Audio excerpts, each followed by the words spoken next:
Recentemente aqui na nossa igreja, a nossa irmã Thalia, ela trouxe uma ministração e o texto base que ela usa é em cima do Evangelho segundo escreveu João. Para quem estava aqui, e se você então ouviu do começo ao fim, houve um momento em que ela disse algo particular dela, onde ela disse que o Evangelho de João é o Evangelho da sua preferência, é o Evangelho que ela mais prefere, que ela mais gosta. E assim como a irmã Thalia, eu também tenho um Evangelho na Bíblia Sagrada que é da minha preferência. Diferentemente dela, que prefere João, eu prefiro o Evangelho de Mateus. Mas eu quero deixar bem claro aqui para você uma coisa: nós estamos falando de preferência, não de importância.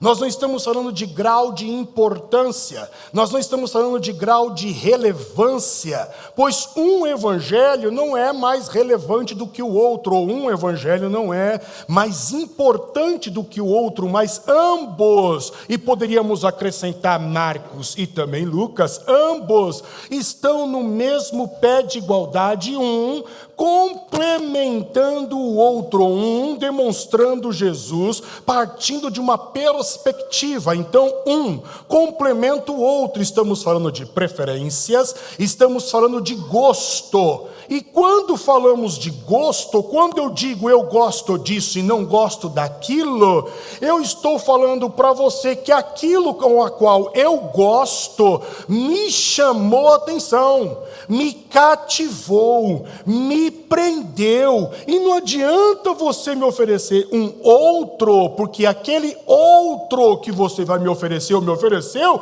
não caiu no meu conceito, não gostei, então eu prefiro este, eu gostei desse por causa daquilo, porque este que eu gostei me cativou, me prendeu, me tocou, me afetou, mexeu comigo uma determinada parte. O Evangelho de Mateus, ele é justamente isso para mim. E quando nós falamos do Evangelho de Mateus, apesar de ele ser o primeiro na nossa Bíblia, na Bíblia ocidental, nós vamos ver que ele não foi o primeiro a ser escrito. O primeiro Evangelho a ser escrito foi o Evangelho de Marcos. Mateus está como primeiro na nossa Bíblia, mas não foi o primeiro a ser escrito, não é o mais antigo. O mais antigo, o primeiro, é o Evangelho de Marcos. E quando lemos este Evangelho, o escritor Mateus, ele tem um propósito.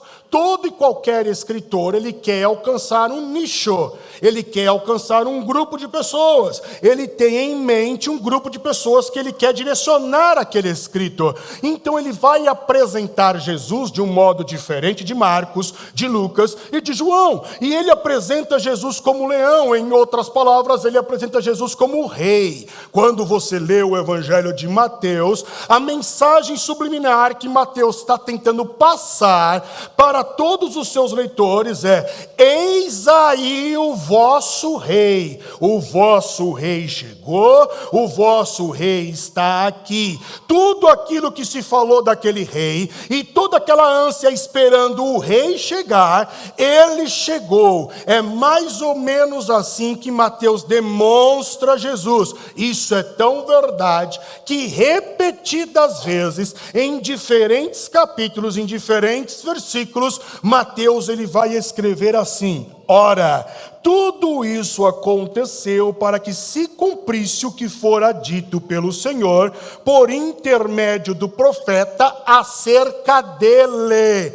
Então, várias vezes, em vários momentos, em vários capítulos, em várias partes, Mateus ele vai citar isso. Então, aquele que foi prometido, aquele que todo mundo estava esperando, aquele que os profetas falaram, que a lei dizia, que o Salmo dizia, ele chegou. O nosso rei está aqui. E Mateus, ele é um camarada diferente, porque quando há uma certa perseguição, os apóstolos eles se espalham, e Mateus começa a pregar na região onde hoje é a Síria, na região onde hoje é a Macedônia, na região onde hoje é a Palestina, e também na região que hoje nós chamamos de Etiópia. E lá na Etiópia, esse Mateus ele é assassinado, é martirizado por causa do evangelho. Mateus, quando ele escreve o seu evangelho, ele vai usar uma tática, e ele usa a tática da comparação para que os judeus, os leitores judeus, pudessem acreditar em Jesus. E a tática da comparação ele compara Jesus a Moisés. Então ele vai trazer, até de modo meio que natural, uma certa igualdade de Jesus com Moisés, porque no Velho Testamento, Moisés, em um determinado momento, se levanta e diz para a nação de Israel: um dia Deus ele vai levantar dentre nossos irmãos um semelhante a mim. É assim que Moisés escreve lá no Pentateuco. E quando vem Mateus, ele usa a tática comparativa, comparando Jesus a Moisés. Para os irmãos terem uma ideia, nós vamos ver que quando Moisés ele nasce, há uma perseguição das crianças, há martírio das crianças, há assassinato de criança. Quando Jesus nasce, há também assassinato de criança. Tanto que o anjo aparece para José e diz: pega Maria, pega o menino e vai para o Egito até que as coisas se normalizem aqui. Porque estavam matando as crianças do sexo masculino, tão quanto aconteceu com Moisés quando ele nasceu. Moisés, ele sobe ao monte, e quando ele sobe ao monte, ele recebe a lei de Deus. Mateus capítulo de número 5, Jesus sobe ao monte, e quando Jesus sobe ao monte, em Mateus 5, Jesus traz a interpretação da lei, que você e eu chamamos de evangelho. Lá no monte, quando Moisés sobe e ele traz a lei, Moisés se torna um legislador. Jesus, em Mateus 5, quando ele interpreta a lei e traz o evangelho, ele torna-se também um legislador. Lá no monte nós vamos ver que Moisés ele ora pelo povo. Moisés se coloca na brecha pelo povo. Moisés se torna um mediador entre Deus e os homens, apresentando o povo de Israel a Deus e também, entre aspas, aconselhando Deus: não mata esse povo não, Deus. O que é que o Egito vai dizer do Senhor? E as nações por onde nós passamos vai dizer que o Senhor libertou esse povo, mas não tem condição de levar a terra prometida. Então não mata não esse povo, Deus. E Deus resolve acatar o conselho daquele que era íntimo, chamado Moisés. Então Moisés é um mediador entre Deus e os homens. Agora nós vamos encontrar o apóstolo Paulo. Paulinho não pode faltar nas minhas mensagens, e Paulinho então escreve em 1 Timóteo capítulo 2 e verso de número 5: porquanto há um só Deus e um só mediador entre Deus e os homens, Cristo Jesus, homem. Essa é a tática de Mateus. Ele vai comparando Jesus a Moisés, para que os leitores judeus entendam que de fato Jesus é o Messias, é o rei, deveria ter vindo e veio, se cumpriu as profecias. E o Sermão do Monte é um sermão sublime, talvez o mais sublime de todos os sermões já pregado em todos os tempos, em todas as eras. O Sermão da Montanha, o Sermão do Monte, que dura o capítulo 5, capítulo 6 e o capítulo 7. E quando nós vamos ver o capítulo de número 8, mais um momento Mateus compara Jesus a Moisés. Porque quando Moisés desce do monte, nós vamos ver que Deus agora começa a realizar sinais por meio de Moisés, milagres por meio de Moisés. Quando Jesus desce do monte, desce da montanha, nós vamos ver que agora, a partir do capítulo de número 8, esse mesmo Jesus, ele começa a realizar milagres. E se você ler Mateus 8, 9, Jesus está fazendo um monte de sinais, de maravilhas, prodígios e cura. Agora, este sermão é um sermão que, para alguns, é contra a cultura. John Stott, ele escreve dizendo que o Sermão da Montanha é a contracultura. Mahatma Gandhi, aquele que ajudou a Índia a se tornar independente da Inglaterra, ele diz que se destruísse todos os escritos do mundo e todas as partes da Bíblia, menos o Sermão da Montanha, nós não teríamos perdido nada. Então, é de se aceitar que o Sermão do Monte, o Sermão da Montanha, é um dos textos mais valiosos que a raça humana possui. Porém, algo me chama a atenção nesse sermão. E isso acontece no verso de número 21 de Mateus, capítulo de número 5. Porque quando Jesus ele começa a falar sobre o Sermão da Montanha, ele começa a discorrer o seu sermão, ele fala sobre as bem-aventuranças. E Jesus vai tocando no ponto fraco das pessoas. Bem-aventurado aquele, bem-aventurado aquele outro, bem-aventurado aquilo. E Jesus começa a tocar no ponto fraco das pessoas. Até que Jesus, ele olha para os seus discípulos. Os discípulos eram aqueles que ainda estavam ouvindo o seu sermão. E ele diz, vocês são sal e luz. Jesus compara os seus discípulos a sal e luz. Só que no versículo de número 21, esse Jesus, conforme vai construindo o sermão, ele muda. Ele muda como ele estava construindo e passa a construir de outro modo.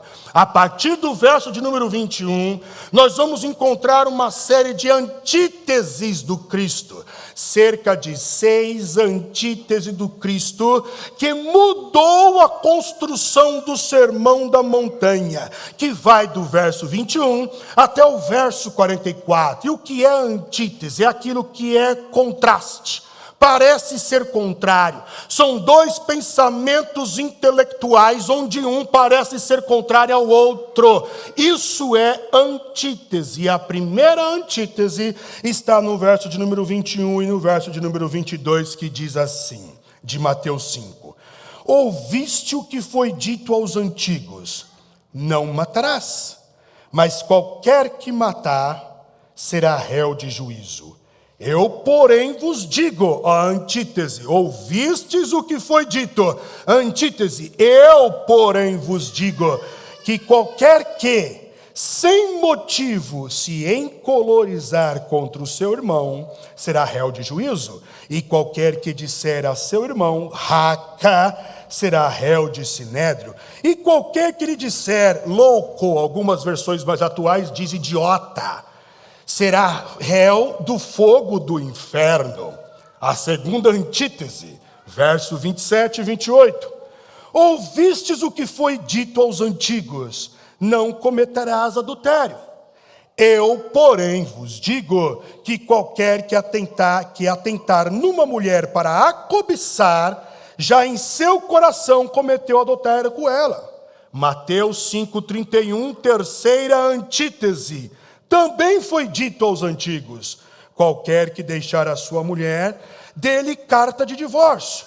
Eu, porém, vos digo que qualquer que repudiar a sua mulher, a não ser por causa da fornicação, faz que ela cometa adultério, e qualquer que casar com a repudiada, comete adultério. Mateus 5, 33, 34, quarta antítese.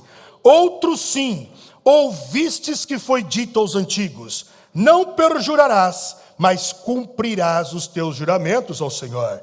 Eu, porém, vos digo que de maneira nenhuma jureis, nem pelo céu, porque é o trono de Deus, nem pela terra. Mateus 5,38, quinta antítese. Ouvistes o que foi dito, olho por olho e dente por dente. Eu, porém, vos digo, não resistais ao mal, mas se qualquer te bater na face direita, oferece-lhe também a outra. E, para finalizar, a sexta antítese, verso 43. Ouviste o que foi dito, amarás o teu próximo e odiarás o teu inimigo. Eu, porém, vos digo, amai a vossos inimigos e bendizei o que vos maldizem. Fazei bem aos que vos odeiam e orai pelos que vos maltratam e vos perseguem, para que sejais filho do vosso Pai que estás no céu. Bem, o que você quer dizer, pastor? O que isso tudo quer dizer para nós? Quais são as lições que poderíamos extrair dessas antíteses? Se é que tem. E a priori, a princípio, a primeira lição que eu extraio é que parece que Jesus está indo contra a lei. Parece que Jesus está abolindo a lei de Moisés. Só que Jesus não é uma pessoa infantil, ele está pregando para judeus. Você acha que Jesus iria provocar os judeus dessa forma, sendo ele Messias? Você acha que Jesus iria abolir a lei? É por isso que Jesus, então, no verso de número 17 de Mateus 5, antes de começar a falar dessas antíteses, Jesus ele prepara o terreno e Jesus diz assim, ó: não penseis que vim destruir a lei ou os profetas, não vim destruir nada, eu vim cumprir. Em outras palavras, o que Jesus está querendo dizer, o relacionamento de vocês com a lei é teoria. O relacionamento de vocês com a lei é através de letras. O relacionamento de vocês com a lei é um relacionamento superficial. Vocês lidam com palavras, com frases. Eu sou a lei encarnada, a lei que anda. A lei está se cumprindo totalmente em mim. Eu não vim destruir, eu vim cumprir. Para isso, eu encarnei a lei. É o que Jesus está ensinando. É o primeiro ensinamento. O segundo ensinamento que aprendo com as antíteses de Jesus é que o povo está acostumado com a lei, até hoje a gente é assim. A gente acredita que está vivendo na graça com um pé na lei. E como é que se vive na graça, a teoria, com um pé na lei? Como os antigos. Como é que se vivia na lei? Pode, não pode. Vai, não vai. Pega, não pega. Faça isso, não faça aquilo. Isso é lei. São práticas e não práticas. Se a lei diz para você fazer, você tem que fazer. Se a lei diz para você não fazer, você não tem que fazer. E até hoje nós vivemos um evangelho da graça pautado no faz e não faz. Quando você e eu, por exemplo, vivemos na lei e deixamos de cultuar um culto qualquer como esse, por exemplo, na quarta-feira, nos sentimos mal e pecadores, achando que Deus ele está nos deixando que agora estamos em pecados ou coisas do tipo. Em outras palavras, você serve a Deus se vir para cá. Como a lei. Faz, não faz.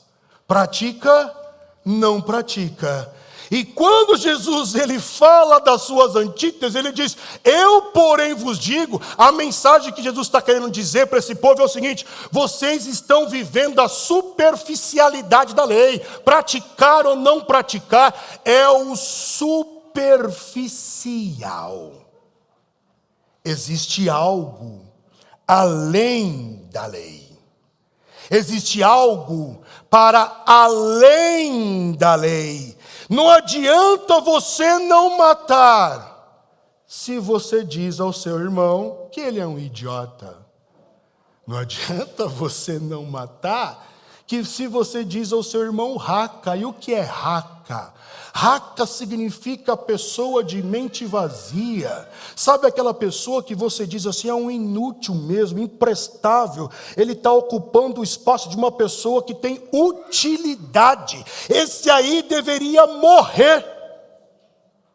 Esse não precisa viver.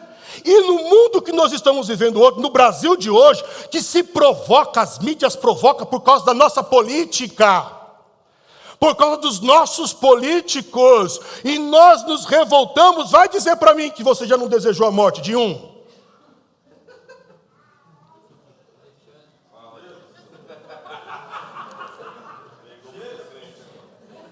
E eu não estou como advogado do diabo. Entretanto, Jesus não está classificando cargos ou títulos, ele está chamando o ser humano de irmão. De irmão. Por isso que não adianta não matar fisicamente, mas se você disse raca, é a raca, que é esse inútil, imprestável, que deveria morrer, também traz um significado, desculpa a minha expressão, de escarro. Sabe quando você tem uma secreção, ela está provocando uma pneumonia, uma sinusite, e você começa a escarrar, jogar isso para fora. O barulho de escarrar é a expressão raca. Em outras palavras, Jesus está querendo dizer repugnância. Não adianta você matar, se você sente repugnância, está cometendo o mesmo erro com quem matou. É homicida tão quanto aquele que está dentro do presídio. Não sou eu que estou falando. É Jesus. Não sou eu que estou falando. Quem está falando é a lei encarnada. Então Jesus diz assim, ó, vocês estão vivendo aí uma vida superficial. Vem para o culto, não vem para o culto. Se sente mal porque não veio. Aí você pede perdão, começa a vir, faz falsas promessas que não cumpre. Isso é superficial. Existe algo para além. O evangelho sempre transcende o fato. O evangelho sempre transcende o fato. Por isso que quando me perguntaram ontem na escola Primeiros Passos acerca do jejum, eu disse que o jejum que Deus pede, além da abstinência da comida, é o jejum de nós mesmos, transcender o fato. Pois não adianta se abster da comida se a língua é maior que o corpo. Que adianta? Sacrifício de tolo. A gente constrói uma estrutura de evangelho, e aí nas suas reuniões no café da tarde, tem sempre alguém que faz parte da sua mesa que não está lá, mas está porque você está falando.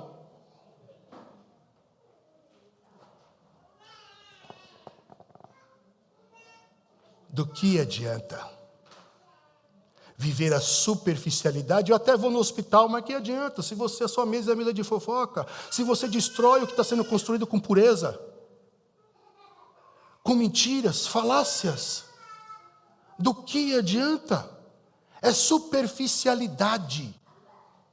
Isso aí não é profundeza, o evangelho não. Jesus, ele expande a lei. Jesus é um pouco mais radical do que a própria lei. Ele expande a lei. Ele fala para além da lei. É por isso que ele diz, eu, porém, vos digo. Não adianta, por exemplo, você não entrar no motel. Eu nunca entrei no motel. Eu nunca entrei, não traio. Mas cobiça, e além de cobiçar, ainda dá like lá na sensualidade nas redes sociais. Aí quem te segue vê que tu deu um like, aí fala, nossa, olha aqui quem curtiu isso aqui, ó.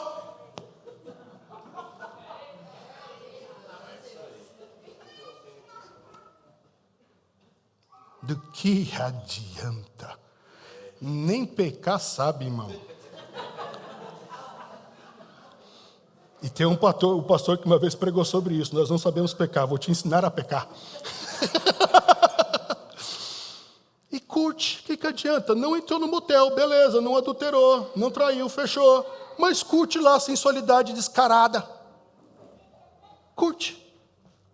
Então Jesus está falando para aquele povo, vocês estão vivendo a superficialidade da lei. O evangelho não. Jesus expande. Ele vai para além da lei. E aqui entra algo novo, nunca pregado até então, que revolucionou o mundo. Quando Jesus ele faz isso, ele muda a história. Por quê? O praticar e o não praticar distingue pessoas em dois grupos, os bons e os ruins, os melhores e os piores. Porque aquele que não pratica o que a lei diz para não praticar, ele se acha melhor do que aquele que pratica. Então vem Jesus e diz, não, esse aqui praticou, está errado, mas tu também pensou, tu está errado tão quanto ele. Ou seja, Jesus nivela todo mundo. É por isso que eu gosto de Paulinho, porque Paulinho entendeu essa mensagem de Jesus. E Paulinho escreve em Romanos 3:23, porque todos pecaram e destituídos estão da glória de Deus. Todos. Estamos no mesmo nível, não tem por que disputar. Não tem por que disputar no casamento, não tem por que disputar dentro da igreja não tem, todos são pecadores, todos carecemos da mesma graça, Jesus morreu por todos do mesmo jeito. Ou você acha que a morte de Jesus, porque você acha que é melhor, ela foi para você VIP? Você acha que a morte de Jesus para você é VIP? Tem algo diferente para você?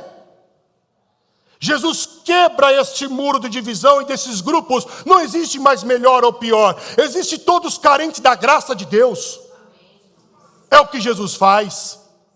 O terceiro ponto que eu aprendo com as antíteses de Jesus é que quando Jesus diz assim, eu porém vos digo, Jesus está trazendo para si a prerrogativa do maior interpretador da lei. Se existe então uma pessoa que pode interpretar a lei, porque é o autor da lei, porque encarnou a lei, é Jesus Cristo. Logo, para todos os discípulos de Jesus, tudo aquilo que envolve a nossa vida, por exemplo, um relacionamento com alguém, tem que passar pelo crivo do Cristo.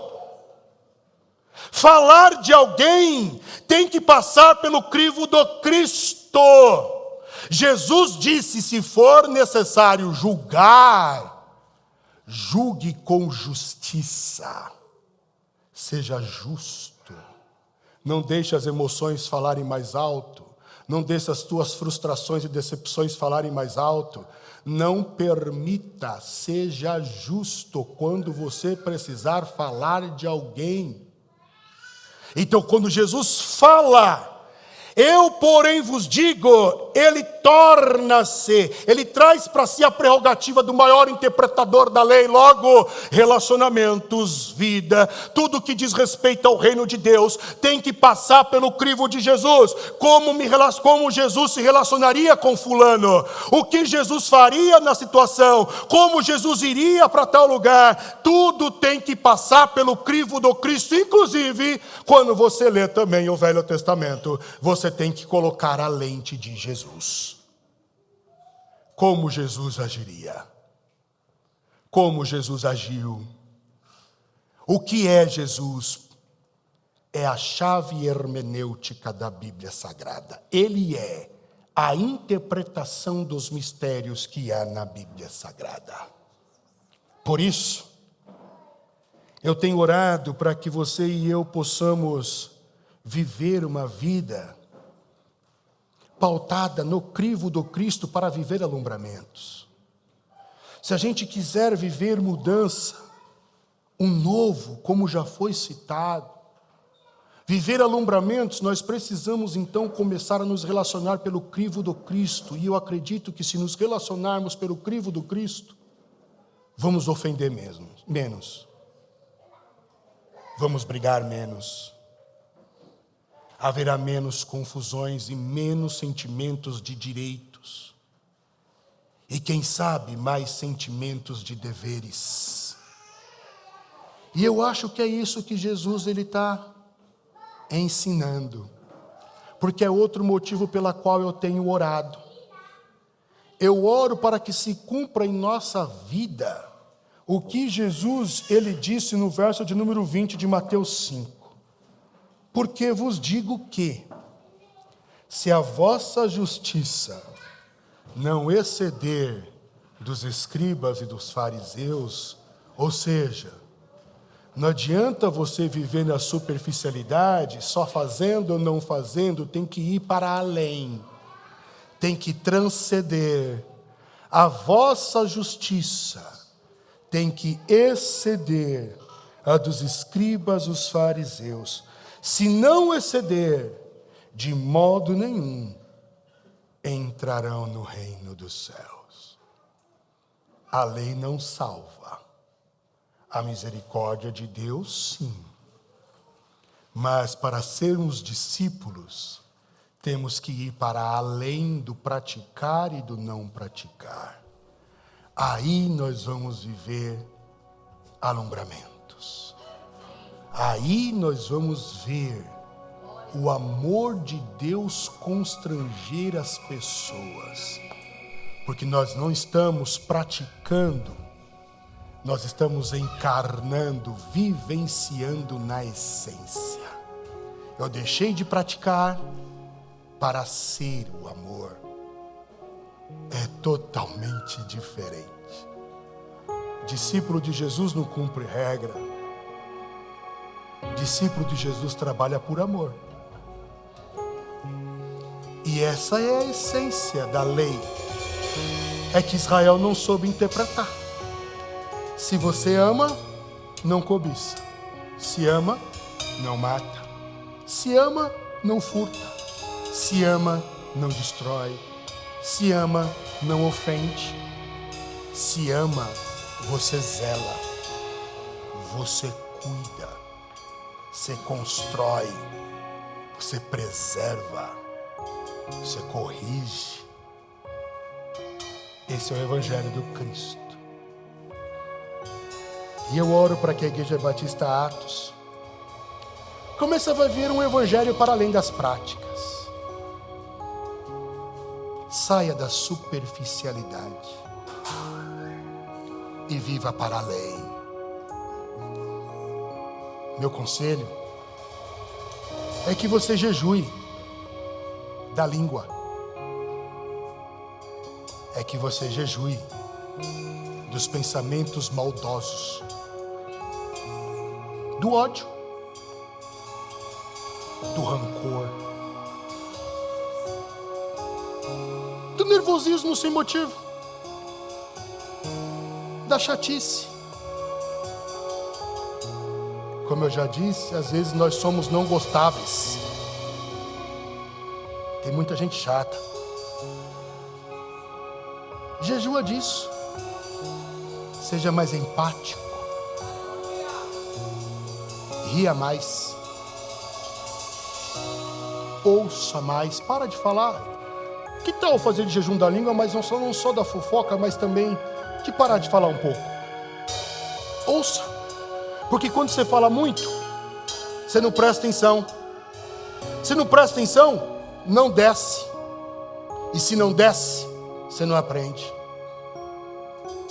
Por isso quem fala muito não consegue aprender. Está sempre falando, consegue escutar.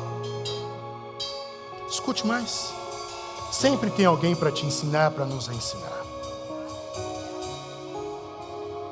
O Evangelho para além das meras práticas. Vamos cantar não? Vamos adorar? Não vamos dobrar o joelho não. Vamos render o Espírito. Não vamos colocar máscaras para Deus não. Vamos falar o que temos vontade de falar. Eu já tive várias DRs com Deus. Várias. E a última eu falei assim, não estou acreditando mais na lei da semeadura não, viu? Fechei a porta do meu quarto e falei desse jeito. Esse negócio de lei da semeadura aí pra mim, cola não. Não colho nada, mano, que eu tô plantando, do que eu plantei. É sacrilégio? Ou é intimidade?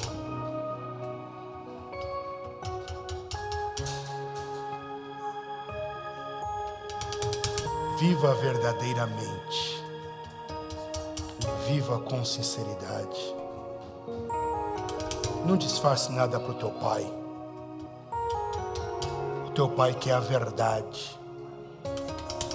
Para além de meras práticas. Que Deus os abençoe.